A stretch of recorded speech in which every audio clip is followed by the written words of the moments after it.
Welcome to Starbase.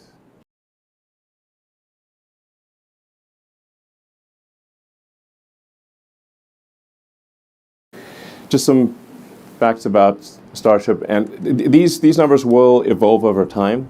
The height of the ship is about 50 meters, 164 feet. The 9 meter or 30 foot diameter. Well, you can just see it basically. It's got about 1,200 tons of propellant on the ship, and thrust is about 1,500 tons. Now these numbers will, we'll probably add more propellant over time, increase thrust. Diameter will stay the same. It's a huge pain to change diameter. So that'll tend to stay the same, but it'll probably get a little bit longer.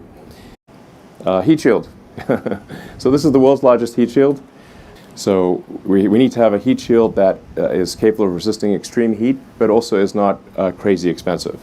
And our heat shield team has done amazing work in creating the world's largest heat shield, and one that is reusable, but also robust and low cost. So it's not a crazy money heat shield. So let's see, the super heavy booster. So propellant capacity is like around 3,400 tons. I think it'll probably it will increase over time. Probably get to 36, maybe 3,800 tons. Thrust is around 7,600 tons. That'll probably increase too over time. Just to put this into perspective, though, the Saturn V was 7.5 million pounds of thrust, and Starship is 17. So it's more than twice the thrust of a Saturn V, which was that's the largest rocket ever to get to orbit. That booster has 29 engines. The next booster, we actually increased the engine count to 33. We've kind of bounced around on engine count, because I think at one point we had like 37 engines, and then we went to 29.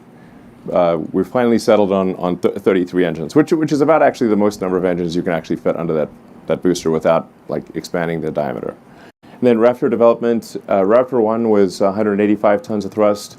Raptor 2 is 230 tons of thrust, and I think over time we can get that to probably 250 tons.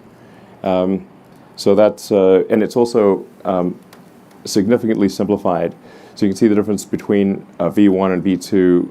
Raptor 2 costs about half as much as Raptor 1, despite having much more thrust, and I think just generally being a much easier engine to build and a more robust engine.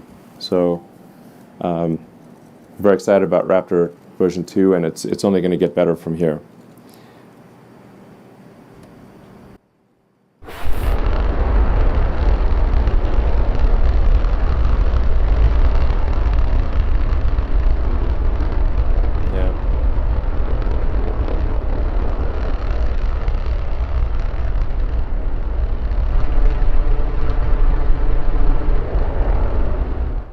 Raptor 2 is an almost complete redesign relative to Raptor 1. So basically everything from the turbo machinery to the chamber nozzle, the electronics, basically everything's been redesigned. You can see the difference over there. We're also operating at a higher chamber pressure. I think we can probably operate, I think over time we can operate it at 330 bar sustained in the main chamber. Orbital flight is really just the beginning. So we're going to have a number of Starlink missions that will launch Starlink satellite version 2. So Starship will not have an independent abort system, but I think something that would make sense is to have the thruster weight of the ship be enough that it could do it could take off from the booster, even if the booster has a failure at the pad level. From a life support standpoint, we could scale up the life support system in Dragon. That would certainly be an option, and that would work for missions that are, say, a week or 2 weeks. That would be fine.